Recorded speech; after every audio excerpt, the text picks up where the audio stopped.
No Espaço Online desta segunda-feira, nós estamos falando sobre a saúde do homem com o Dr. Rodrigo Leste Pagani, urologista do Hospital das Clínicas da Faculdade de Medicina da USP. Bom, vamos falar um pouquinho sobre o uso do Viagra.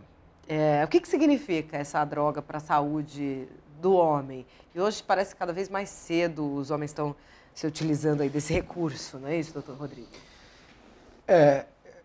Em relação ao uso cada vez mais cedo, isso é uma preocupação, porque o que a gente tem visto no dia a dia são os jovens saindo para as baladas, associando Viagra com outras drogas ilícitas, né? Justamente para que eles tenham uma performance sexual melhor durante a saída, porque, em geral, o êxtase, que é uma droga extremamente utilizada, é conhecida como a droga do amor, então traz muita excitação.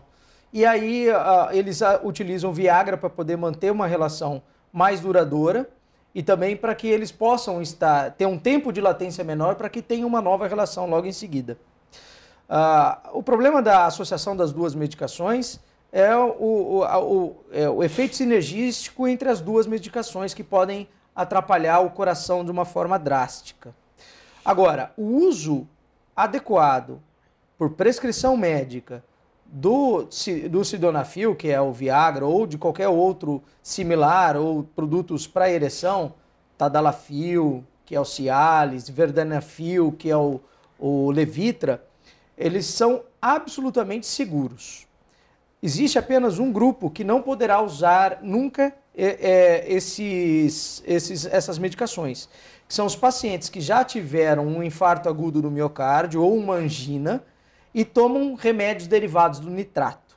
Esses pacientes, ou então pacientes que têm alergia aos produtos lá contidos, mas isso é muito raro. Mas os pacientes, principalmente os cardiopatas, em uso dessas medicações derivadas do nitrato, que devem se abster de usá-las. O restante, o uso é bastante seguro, até mesmo para hipertensos, diabéticos, desde que receitado pelo seu médico. Isso é importante.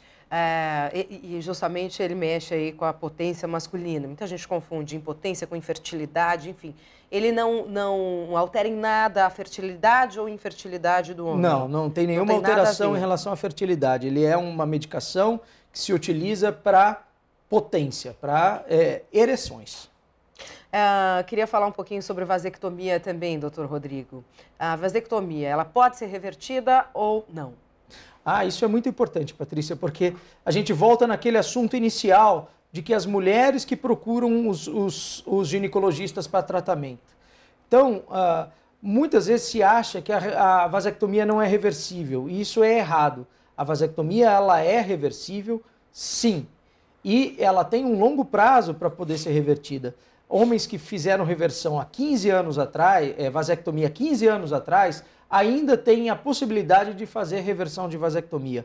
Homens com 20 anos de vasectomia, idem.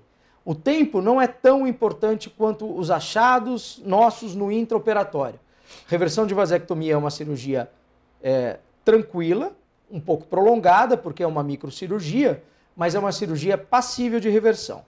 Para que você tenha uma ideia, homens com até 10 anos de vasectomia têm 90% de chance de voltar a ejacular espermatozoide e 70% de chance de engravidar a sua esposa no primeiro ano de tentativa. Isso é muito maior do que qualquer tratamento de reprodução assistida. O grande problema volta a ser a conversa do início. Eu sou vasectomizado, eu não tenho problema. O problema está com você que quer engravidar agora. Então, você vai na clínica de reprodução humana e a gente vai fazer um tratamento de reprodução assistida. Ao passo que se ele assumisse o fato de que ele fez a vasectomia e revertesse, as coisas seriam muito mais simples. Mais simples, mais naturais, e o casal economizaria, sem dúvida nenhuma. Não tenha dúvida nenhuma. Agora, a gente vive uma onda mesmo de fertilização assistida, né? Você percebe isso? Não tenha dúvida, não tenha dúvida.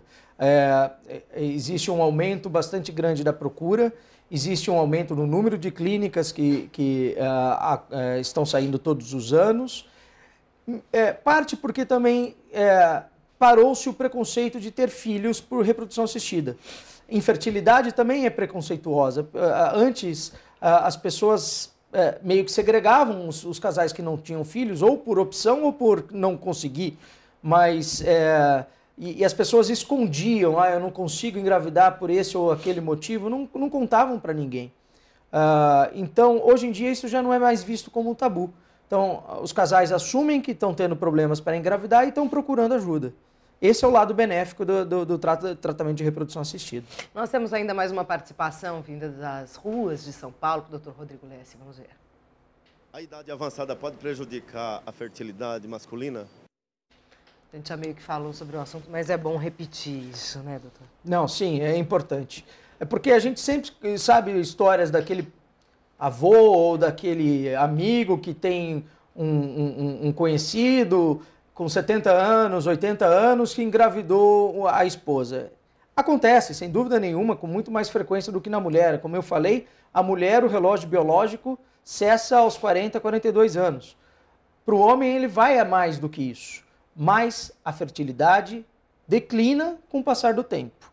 E mais importante do que isso é a qualidade desses espermatozoides que podem gerar filhos com problemas lá na frente. Agora, eu li um artigo outro dia, que é curioso, até queria abordar isso com o senhor, que homens mais velhos têm mais chances de ter filhas mulheres. Isso faz sentido? Não, não faz sentido. Não existe nada o que a gente possa fazer para poder aumentar a chance de você ter um filho homem ou uma filha mulher. O único jeito de você fazer isso seria a separação dos espermatozoides que contêm o Y daqueles que contêm o X para poder fazer a fertilização num óvulo. Isso em laboratório a gente consegue em torno de 60% de certeza. Então, no dia a dia, posições, alimentação, relações sexuais mais próximos do período ovulatório ou mais longe do período ovulatório, nada disso vai ajudar o paciente a ter um menino ou uma menina. É porque justamente o que colocaram é que o X, o espermatozoide que continha lá o X, seria mais eficiente, mais duradouro. Exatamente. O que se dizem é que o espermatozoide que contém o X, ele é mais lento, porém ele é mais resistente. Ok. E o espermatozoide que contém o Y, ele é mais rápido, porém mais frágil. No caso do homem mais velho, isso faz Inclusive, diferença? nós temos um estudo rodado aqui no Hospital das Clínicas, com o laboratório de patologia do Dr. Paulo Sadiva, juntamente com o Dr. Jorge Alac, lá da urologia do Hospital das Clínicas, mostrando que ratos expostos a essa poluição têm menos espermatozoides com Y e, por consequência, teria mais proles do sexo feminino do que do sexo masculino. Então, isso, nos ratos, até aqui, tem sido uma verdade. Uhum. Mas nos humanos isso não tem sido repetido por enquanto. Eu agradeço muito aqui a participação do Dr. Rodrigo Lesse Pagani, urologista do Hospital das Clínicas de São Paulo. Obrigado pela participação, pelos esclarecimentos. Imagina, muito obrigado a você, Patrícia. Obrigado a vocês da Jovem Pan. A você, obrigada pelo carinho, pela audiência. Continue conosco aqui na Jovem Pan Online.